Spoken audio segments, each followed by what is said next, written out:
Guys, today I thought I'll discuss a very important marine notice which is being asked of second mate and third mate candidates who are going for their oral examinations. So I went into the AMSA website and got this marine notice from there, and I thought I'll just engage in a quick discussion to update you about this notice, so you don't have to read about it yourself. You can just watch this video or just listen to it and answer any questions regarding this marine notice if it is asked to you in the oral examinations. So this marine notice was issued in March 2019, and this was regarding pilot transfer arrangements at sea. So before we start with the marine notice, you have to know what a marine notice is. So a marine notice provides important safety related information, general guidance and details about forthcoming changes to legislation relevant to the shipping and maritime industry. So they in itself have no legal standing, but they provide important safety related information, general guidance or details about forthcoming changes to legislations. So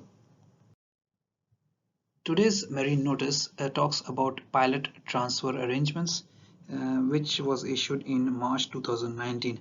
Now this marine notice was a reminder to the stakeholders such as the ship owners, charterers, master of the vessel, crew of the vessels, and marine pilots, pilotage providers of the obligation to provide safe pilot transfer arrangements. Now this has been mainly because there have been concerns that several pilots have lost their lives or even placed their lives at risk or injured themselves in incidents where especially man ropes have parted or its securing points have failed.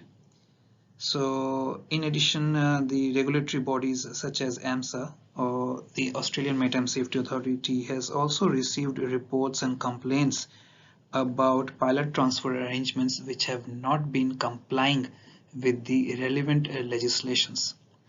So this marine notice was a reminder to the stakeholders to comply, especially with Marine Order 21 regarding safety and emergency arrangements. And Marine Order 21 basically implements Australia's obligations under the SOLAS Convention, that is the Safety of Life at Sea Convention, chapter number 5, regulation number 23. So if you are giving your orals in Australia, it's the Marine Order 21 that you have to be very familiar with. But if you are an international student giving oral examinations anywhere else, the same information is reflected in the SOLAS publication in chapter number 5, regulation number 23.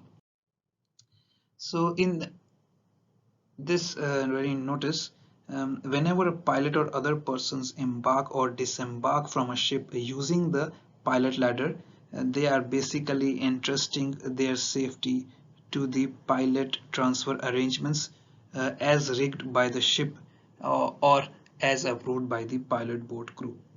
Now the requirements in SOLAS chapter number 5 regulation 23 are the minimum standards for equipment installed and arrangements for pilot transfers on ships on or after 1st of July 2012. The IMO standards in this regard can be found in IMO resolution A1045-27, which is pilot transfer arrangements, and IMO resolution A1108 in brackets 29, which talks about amendments to the recommendations on pilot transfer arrangements. SOLAS chapter number 5 regulation 23.2.3 also state that a pilot ladder shall be certified by the manufacturer as complying with SOLAS chapter 5 regulation 23 or with an international standard that is acceptable to the IMO or the International Maritime Organization or the flag states, and refers to as ISO 799-2004 ships and marine technology pilot ladders. Compliance with this particular provision of SOLAS chapter 523 can be met when a manufacturer has certified that the pilot ladder complies with either the IMO resolution or the SOLAS chapter 5 and is aware of the fact that both of them are not exactly identical. Now paragraph 10.1 of Part A of the International Safety Management Code requires that vessel operators establish procedures to ensure that a ship is maintained in conformity with the relevant rules and regulations, including pilot transfer arrangements. Such procedures should include regular inspections of the pilot transfer arrangement and storage of such equipment when not in use.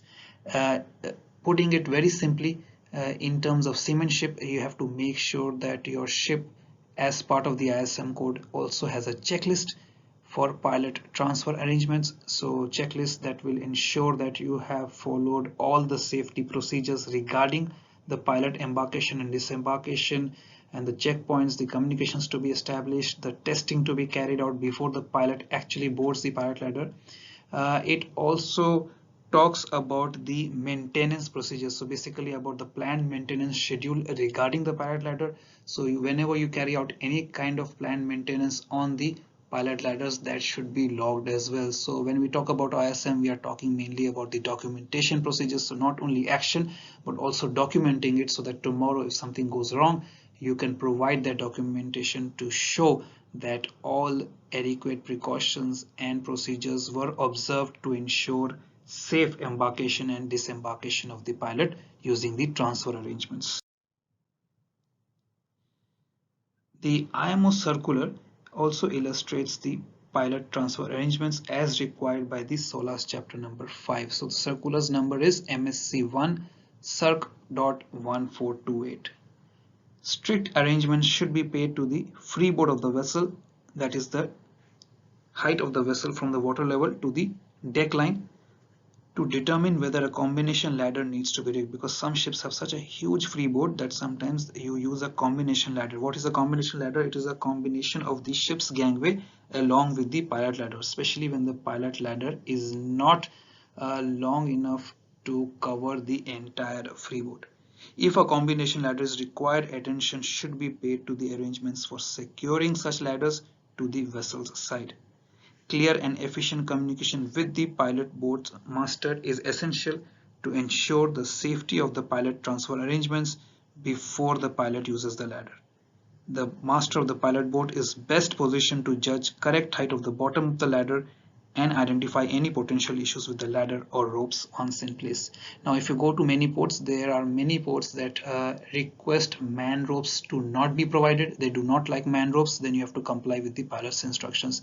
You must have also observed, if you have been sailing, that the pilot office basically advise you on the length of the pilot ladder from the water level. What is the length of the pilot ladder should be from the water level, at what height should the pilot ladder be from the water level. So you must follow this strictly.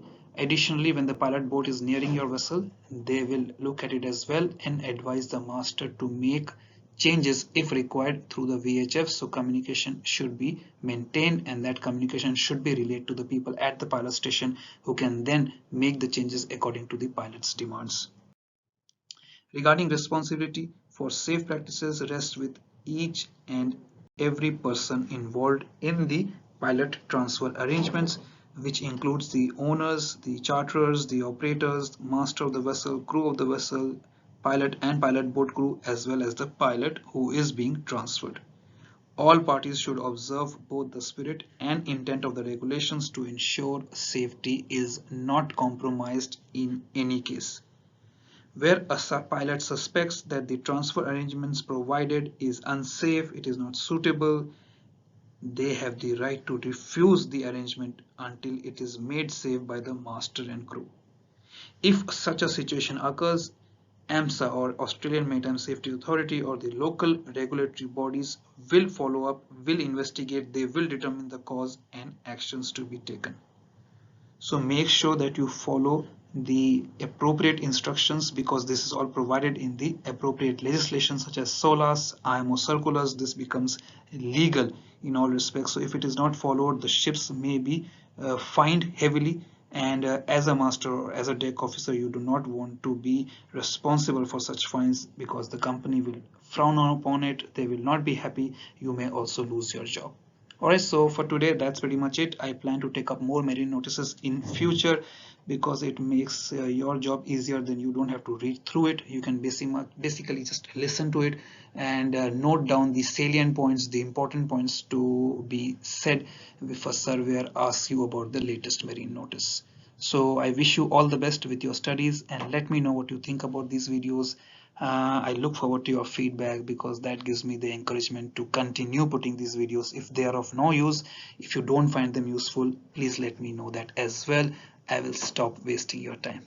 Bye for now, guys, and good luck with your studies.